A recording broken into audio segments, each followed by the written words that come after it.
Guys, so I am back with another video. I think last video people received quite well, and some people have personally reached out to me and mailed me how they are getting benefited from this video, and it encourages me a lot that whatever time I am spending on making this video, if people are getting benefited from this, nothing more like that. So a lot of people have said that right now they are feeling overwhelmed with the kind of current affairs, bulky current affairs. Like in market there is like 12-hour, 24-hour current affairs marathon session going on. So it is quite overwhelming for a average aspirant, who especially the newbies who are new to this preparation, they get overwhelmed, and that is very reasonable. Why? Because it's like barrage of facts that you have to remember.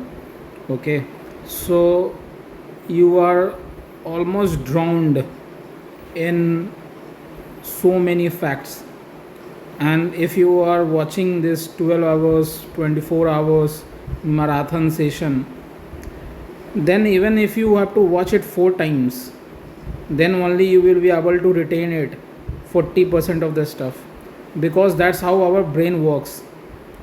You can read as much, but reading and retention, there is a huge chasm between these two things. And if you go through my earlier videos, which I will request you must go through other videos and check out the entire playlist. I have arranged all videos in one playlist. You should go and check it out. Okay, and if you are short on time, then watch it at 1.5 speed. It will be immensely beneficial. So in earlier videos I talked about how your input should match with your output, and output is scoring marks and input is time invested. So similarly current affairs and IR, international relation stuff, is getting prominence in nowadays UPSC or any exams, be it state PCS, be it different exams of UPSC, be it all kind of government exams. They are asking a lot of stuff related to IR. So there is IR plus current affairs. It's feel like every day so many things are happening. So the point is, I want to lay the context behind my exercise, why it will be the point of reference. And the thing is, you go on reading stuff. Okay, like suppose this question. Okay, let me take this question. They are asking about United Nation Credential Committee. I know people who have prepared for 5 years, 10 years, or even faculty who have taught for so many years. Still, they are not familiar with this thing. Okay, so you can watch marathon of 100 such marathon videos, and still you will not be able to solve it, this question, because the way you want to solve it is somebody is making a slide and they are talking about United Nation Credential Committee, and they have talked about it in A terms, B terms, C terms. Okay, and then you pick it from there and hope that okay, there will be some hit from what you have read and you will be able to solve those. Okay, that's not how things work. Okay, especially in the UPSC, all kind of competitive exams. Okay, so I will be digressing a bit. Why this doesn't happen? Because suppose in CBSE or any 10th 12th board exams, these exams are all about selection. Okay, they are happy giving 90% or A plus or A grade to everybody. They have no problem. Okay, like suppose 60% or 80% of the people in board exams are scoring 90%, they have no problem. Why? Because it is about selecting, it is about rewarding people. But in competitive exams, that's not the motive of any recruitment exams. I am just digressing and making you realize what is the mandate of the recruitment exams. Their mandate is to reject people, because unlike 10th and 12th exams, there 10 lakhs people appear, and out of 10 lakhs 100 people will be selected, or 1000 people will be selected. So it's about rejection. So they will make layer upon layer upon layer to reject people. Okay, so every question will not be straightforward, it will not be like coming straight from a textbook. Otherwise, how they will be able to reject? Everybody will be scoring, like suppose 200, everybody will be scoring 160, 180. It will be such a gathering in a small sample space. So that's why they make every kind of possible ways to trick you out in branches layer. So that is complication. So they will complicate at every layer, branches will be there where these things are getting complicated. Okay, are you understanding what I'm trying to say? So there will be like chain kind of thing, where by with every chain there will be complication. So don't expect कि they will make certain topics, they will pick certain topics जो कि direct हम पढ़े हुए हैं उसी से आ जाए, वो नहीं होने को है. अगर वो होने लगेगा then it will not be exam of rejection, it will become exam of selection. And how you will select 100 people out of 10 lakh people? It is not possible. ठीक है ना, you can't reward. आपको है ना किसी को तो beat करके ही आगे जाना पड़ेगा. That's the basic cardinal truth of any competition. Okay, so you have to understand that mandate. So they will not ask straightforward question, you should not study in that way. So if you are studying like 10th exams or 12th exams and graduation exam where you expect कि भाई ये जो notes हैं इसी से आ जाएंगे, then it is utter bullshit. Okay, nothing can be fast than this. Okay, so don't live in this chimera कि okay this kind of thing will happen. So coming back to this question, so my entire point is you read n number of IR thing, you read n number of current affairs thing, but just read for like 5 hours basic. That's it. Like read, go through, pick any magazine, pick any compilation and just go through it. Okay, if you are just running after every compilation, it will not happen. And just hope कि your basics and the concept is clear where you can apply. As I have talked so deeply कि how you have to apply the existing pool of knowledge. If you have read X, you can derive X plus God knows what, rather than just reading X plus 1, just reading X plus 2 and hoping कि it will match. So I'm just trying to clear the premise. Okay, not only I'm solving this question, I'm letting you how to study also. This is not exercise of solving PYQ, it is also exercise of while solving PYQ. I think this is a good reference frame, because if I tell these things in vacuum, you will not understand the importance. But I am deliberately choosing question paper PYQ, I am deliberately choosing it so that you feel कि okay what the guy is saying makes sense. अगर आपको ऐसे बताऊं मैं कि आप ऐसे पढ़ो वैसे पढ़ो, it is not backed by hard evidence. और मैं ये कोई अपने टेस्ट बैंक के क्वेश्चन नहीं उठा रहा हूँ, ठीक है ना, कि मैं उसको बना रहा हूँ और आप उसको पढ़ो और आपको लगे कि हाँ ये तो मेरे स्टडी मटेरियल से है तो ये देखे ऐसे हिट हो गया. ये मैं स्टैंडर्ड क्वेश्चंस उठा रहा हूँ और इसे डेमोन्स्ट्रेट कर रहा हूँ. Through that there will be reverse engineering. So आप आउटकम देखो और फिर आप इनपुट की तरफ जाओ. आप आउटपुट देखो कि ये है तो हमें पढ़ना कैसे होगा, इनपुट कैसे होगा. Okay, so I have taken this 10 minutes just to explain how to study. So this is also a highlight of this today's video that is automatically embedded inside the videos. Okay, so now coming back to this question.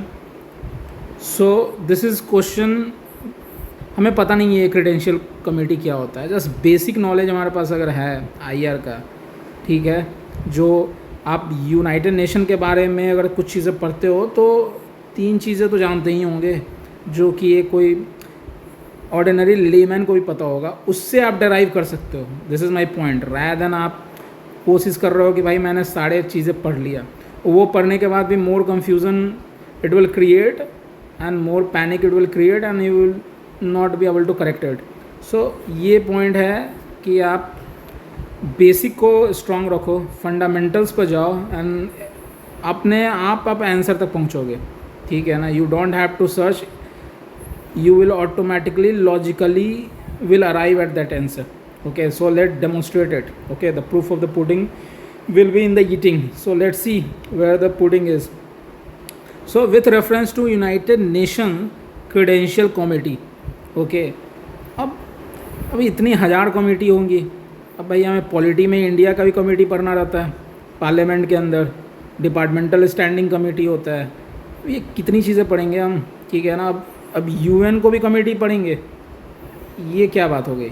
So even UPSC doesn't expect, अगर वो करना रहता, again I am going back to the last video where I talked and I will recommend you must watch the last video. Okay, so वहाँ पर भी मैंने ये बात बोली कि आपसे अगर यूपीएससी इतना ही स्टैटिस्टिक रहता है, इतना ही अनप्रिडिक्टेबल रहता है, देन वो ऐसी बनाता ना इसमें ऑप्शन कि एक्चुअली में आप हवा ही नहीं लगता है आपको, और आप करते भी ना तो आप गलत करते या आप छूते ही नहीं इसको, ठीक है। जैसे वो कुछ ऐसा ऑप्शन देता है जहाँ पर कहीं उसने नगेट ही नहीं छोड़ा है, कहीं क्लू ही नहीं छोड़ा है।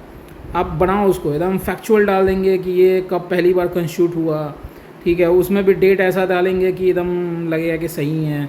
सारे उसके जो अबाउट पेज होता नहीं है कि यूनाइटेड नेशन क्रेडेंशियल कमेटी में क्या है, उसके बारे में बहुत सारे डिटेल्स होते हैं, बस वही देते चले जाएंगे। तो आप उसको खड़े हुए क्या, वो नहीं होगा। लेकिन ये कुछ छोड़ते हैं कि जहाँ पर आप कॉमन सेंस लगा करो। तो ये कोई बंदा है जो इसको ऑप्शन फ्रेम करता है, वो लिखता है, वो बंदा है, ही लिटरली राइट्स आउट। ये कट कॉपी नहीं है, ये कहीं लाइव मिनट से उठाएं, कहीं इंडियन एक्सप्रेस से उठाएं और उसको डायरेक्ट चिपका दिए, ठीक है ना। So that is the speciality and beauty of UPSC, ठीक है ना। वो आपको स्कोप देता है कि आप ढूंढो, उसको करो, अपना कॉमन सेंस लगाओ। So you have to unpack, ठीक है ना। वो जो ऊपर का जो फकाड़ है टफनेस का, अनप्रिडिक्टेबलनेस का, उसको आपको अनपैक करना रहता है। जैसे अगर यहाँ पर एक पैकेट है, यहाँ पर आंसर है छुपा हुआ, तो उसके आगे है ना बहुत सारे लेयर उसने लगा के रखा हुआ है कंफ्यूजिंग का, उसको आपको ना ब्रेक इन करना होगा, ब्रेक इन करना पड़ेगा, इसको हटाना पड़ेगा, इसको हटाना पड़ेगा, इसको हटाना पड़ेगा, इसको हटाना पड़ेगा, इसको हटा, then you will able to hit it, ठीक है। आई होप कि मैंने इसको क्लियर करने की कोशिश की थ्रू डायग्राम कि उसके आगे है ना बहुत सारे हडल्स हैं, ठीक है। एक उसकी कल्ट फिगर है, उसका अनफैमिलियर क्वेश्चन, जैसे यूनाइटेड नेशन क्रेडेंशियल कमेटी है, ये एक अनफैमिलियर टर्म है, ये एक तरह का हडल क्रिएट कर रहा है। एग्ज़ाम प्रेशर है, कंपटीशन है, कंफ्यूजिंग ऑप्शन है, यूएनएससी, ये टाइम कंस्ट्रेंट है, ये सब सारे एक हडल्स है ताकि आप सही आंसर को पकड़ ना सको।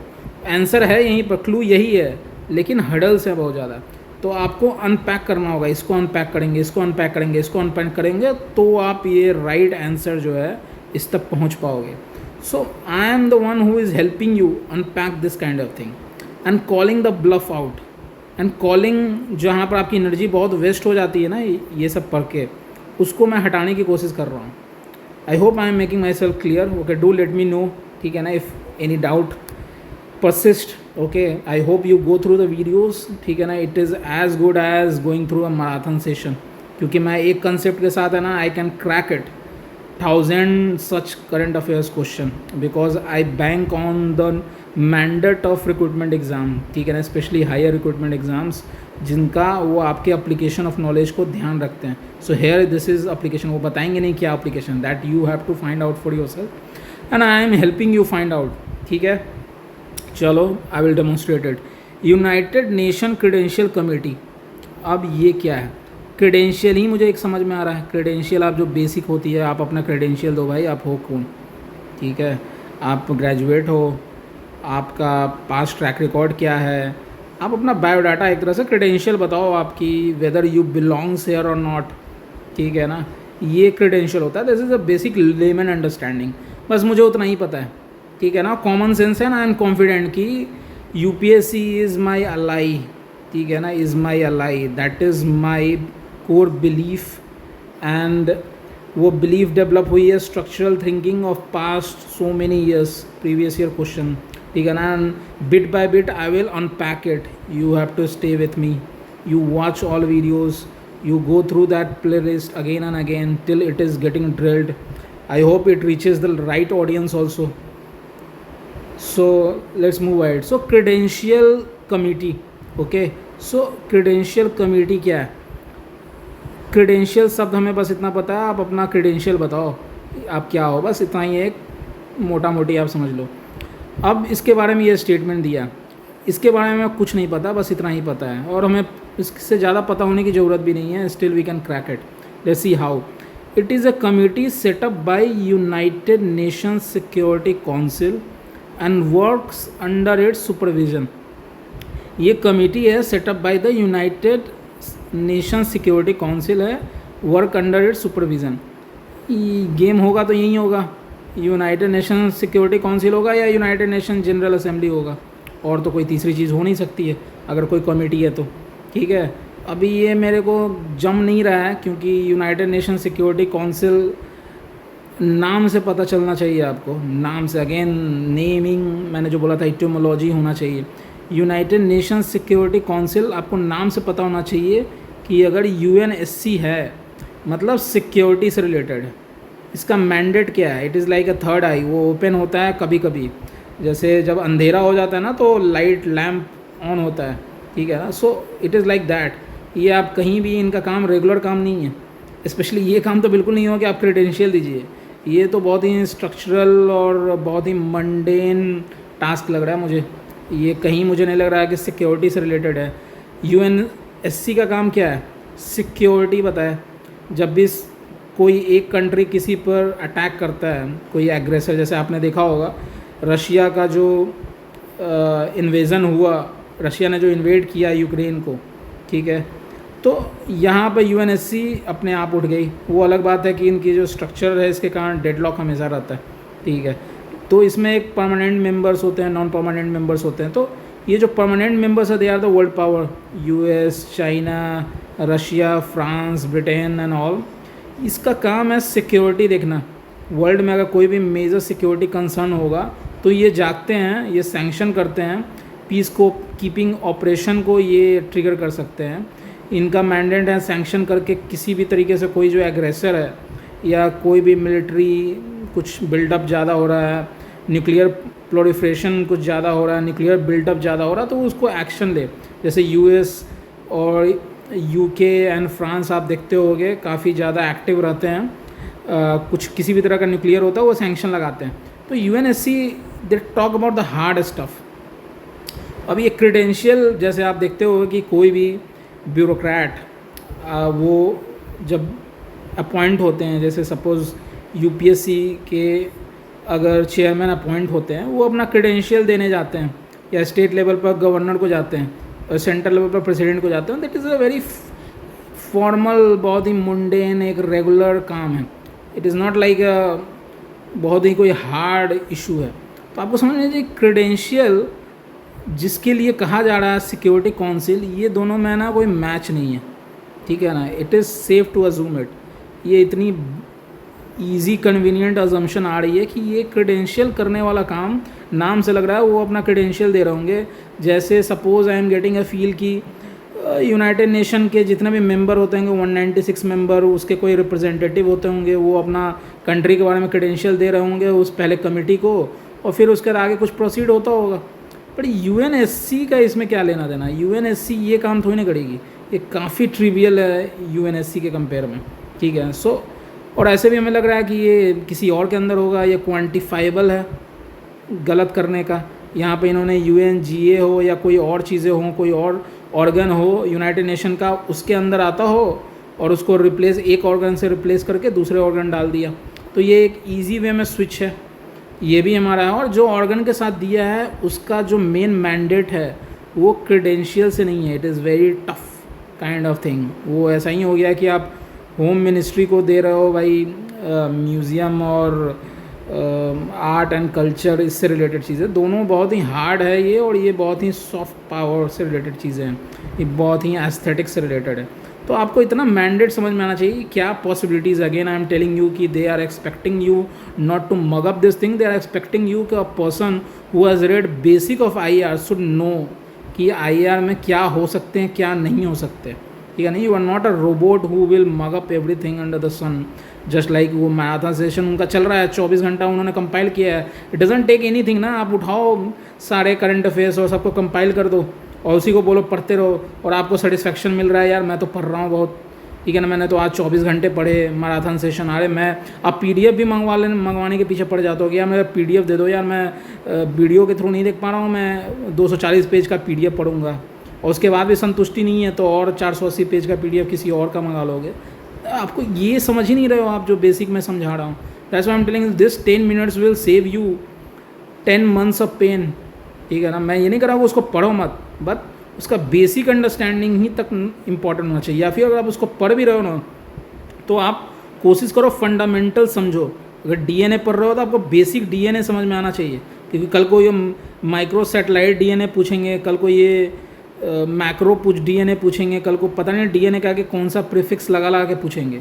तो आप don't chase this entire term, ठीक है ना, in science and tech manual also I will take up that question also. I am deliberately taking up those questions जिसको है ना आपको पता नहीं होगा, those are controversial, those are lunatic question, but I am saying that those are not lunatic. UPSC is trying to give you a message, ठीक है, कि आप अपना चेंज करो तरीका पढ़ने का। And somehow the ecosystem of UPSC doesn't let you get out, ठीक है, ऑफ दिस मैडनेस जो आप चेस कर रहे हो मटेरियल का, ठीक है ना। So I am just trying to demystify not only the UPSC, I am trying to demystify the ecosystem that is attached with the UPSC, which doesn't let the real thing come out. So I'm trying to debunk that also. I hope you are getting the inner message, and I hope you change the way you approach and the way you read. Okay, ये कोई ऐसा नहीं है कि यही करना है भाई, लेकिन थोड़ा सा ये कर लो, ये करने के बाद आपने जितना पढ़ा उसमें थोड़ा सा इसको ऐड कर लो, फिर इसकी बर्डन कम हो जाएगी। somehow it is just adding the efficiency. इस एंगल से भी सोचना स्टार्ट कर दो। तो यहाँ क्रेडेंशियल और सिक्योरिटी काउंसिल का जो मैंडेट है, there is a complete divergence. So इसको हम हटा सकते हैं, ईजिली हटा सकते हैं इसको। चलो, तो ये एक डेफिनेट नो आया जो मैं बोलूँगा। आई am just moving on with my technique of solving. मैं इसका कोई नाम नहीं दूंगा, स्टेम थ्योरी और ये ओपेक थ्योरी और पता नहीं क्या क्या थ्योरी फ्लोट होते रहते हैं। This is my technique.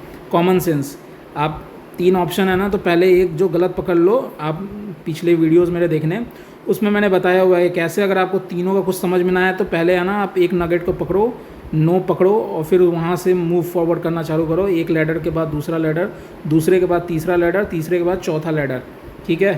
तो ऐसे करेंगे। तो इसमें मैं इसको हटा के चल रहा हूँ कि UN सिक्योरिटी काउंसिल नहीं होगा, ठीक है। It traditionally meets in March, June and September every year. Again वेग डिटेल, पर आपको ये समझना चाहिए कि यार कौन सी ऐसी बॉडी है, मैंने तो कोई पढ़ी नहीं है, ठीक है ना, कि ये इस इंटरवल पर मीट करती है, ठीक है। अब एक हो सकता है 1 in a million, कुछ प्रोबेबिलिटी कुछ भी हो सकता है। वो तो ऐसे भी हो सकते हैं फरवरी में मीट करे, फिर मई में मीट करे, फिर दिसंबर में मीट करे, कोई सीक्वेंस नहीं हो, कोई पैटर्न नहीं हो। And again I am telling you कि UPSC is not that sadistic, they are not sadistic. अगर उनको आपको आपकी वाट लगानी होगी ना तो वो ऐसा करेंगे, वो जानबूझ के ऐसा उठाएंगे जो आपका कॉमन लॉजिक जो मैं स्पाउस कर रहा हूँ वो फेल हो जाए। पर वो कुछ स्कोप छोड़ते हैं यार। There are people who have scored 120+ every time, ठीक है ना। I have done it, I have practised it and I have solved it. That's the confidence that I am saying it, कि वो करते हैं, ठीक है। वो स्कोप छोड़ते हैं भाई। IFS का कट ऑफ कभी नीचे जाता है क्या? It is always above 110 something like that, ठीक है। क्यों जाता है? एक तो बंदे हैं ना वैसे जो ये करते हैं, तो वो स्कोप छोड़ते हैं उसका, ठीक है। आप वो ट्रस्ट रखो, you trust the UPSC rationality in that thing. बस उसको है ना हाइड करते हैं बहुत अच्छे तरीके से, और उसको अनपैक करना आना चाहिए आपको, ठीक है ना, डर जो होता है उसको अनपैक करना आना चाहिए। तो आप ये देखो कि ट्रेडिशनली मीट इन मार्च, जून, सितंबर, मुझे लगता है सितंबर एक मंथ है जहाँ पे UNGA का हमेशा सुनता हूँ कि सारे रिप्रेजेंटेटिव आते हैं, पाकिस्तान आते हैं, वो इंडिया के बारे में कुछ बोलता है, कश्मीर इशू को जैकअप करता है, फिर इंडिया वाले आते हैं और वो पाकिस्तान को ब्लास्ट करते हैं, ठीक है, कि they will call the bluff of Pakistan out and they will attack. So this is like a shouting match between adversarial countries. और फिर इज़राइल आता है, वो ईरान के बारे में बोलते हैं ना, वैसी वर्षा ये चलता है। आप देखोगे सितंबर के टाइम में थोड़ा बहुत होता है।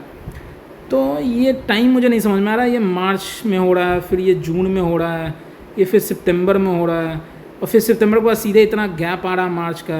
और ये जून का कहानी तो मुझे समझ में नहीं आ रहा, ये क्वार्टर समझ में आ रहा है मुझे कि ये कोई क्वार्टरली मीट है, हाफ ईयरली मीट है।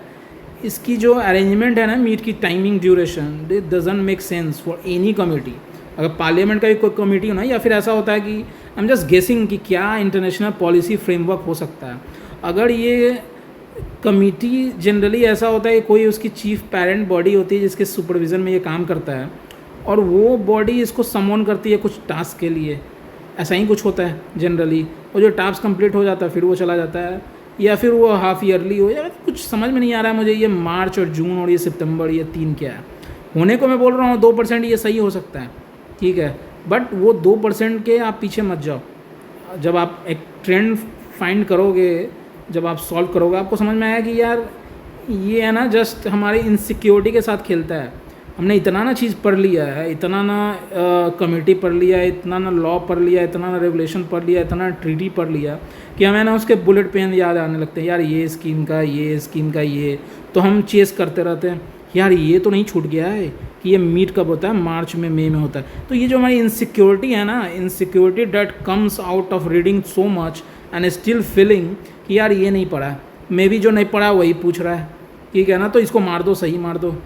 क्योंकि हम इतना पढ़ चुके हैं कि हम कॉमन सेंस को रख देते हैं और बस उसी के पीछे भागते हैं। So they play with this insecurity कि हमारी जो इनसिक्योरिटी है, कॉमन सेंस लगाओ यार।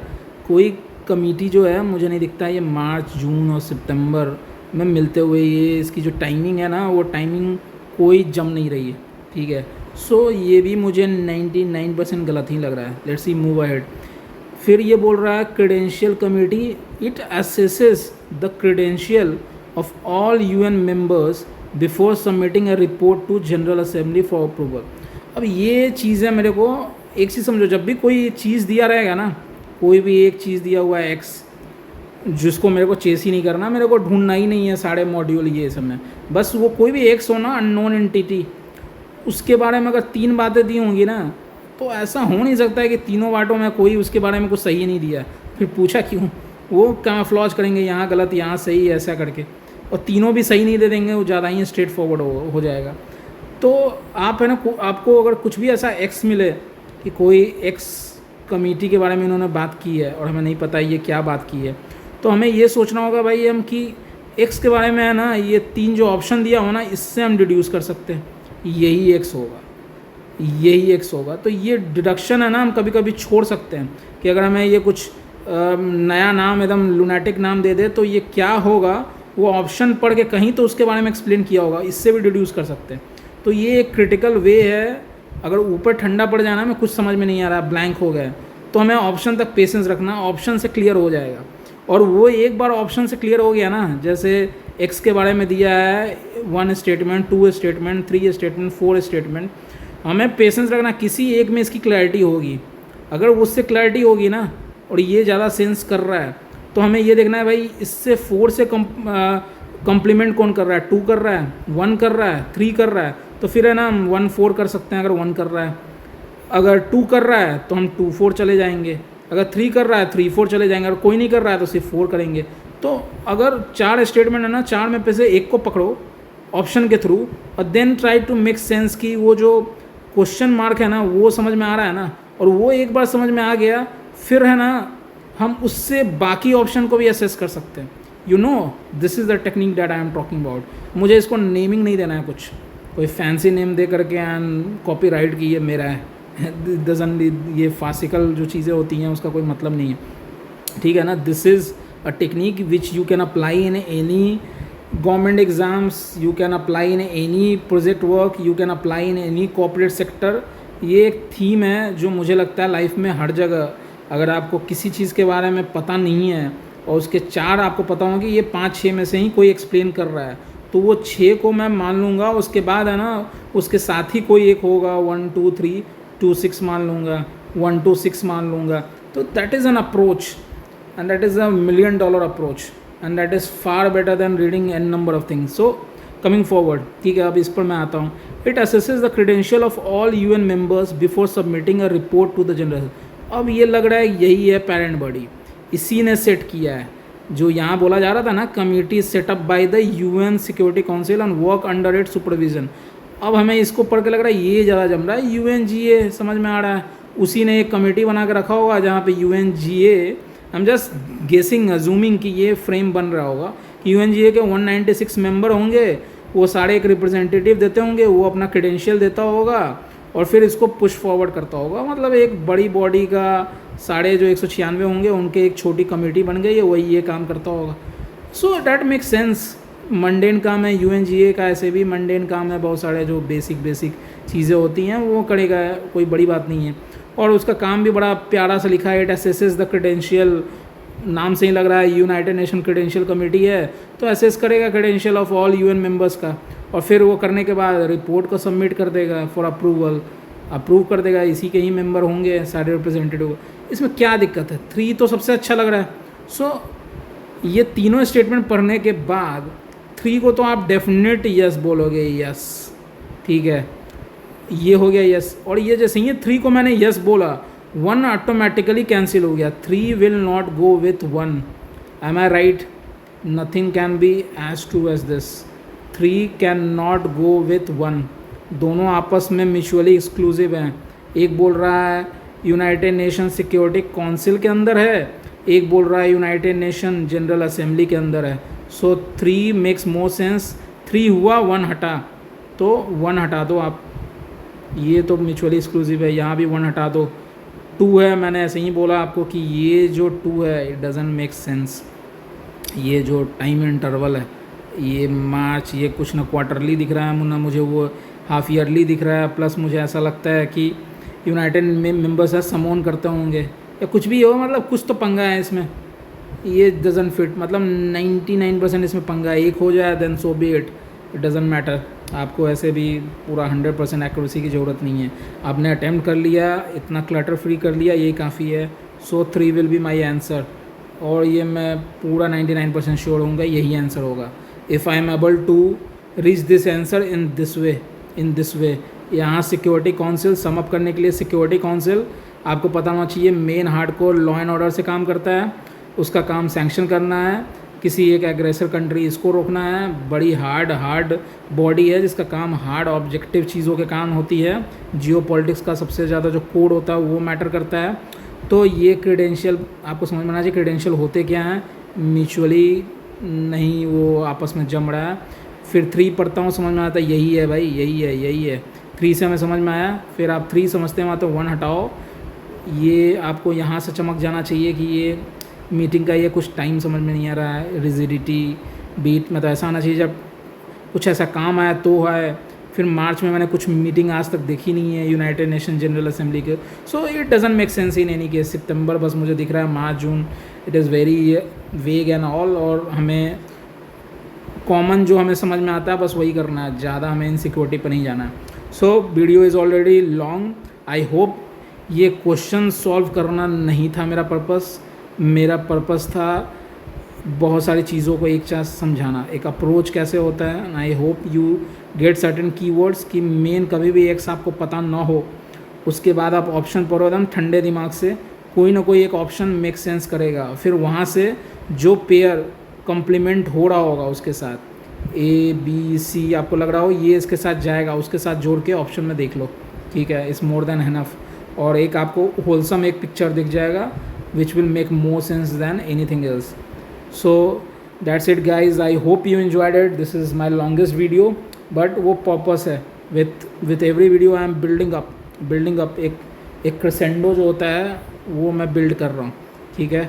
So आप Hope you are liking it. Some people have reached out personally, some people have commented that they loved it. Okay, so it is giving me more boost, and I will continue that series.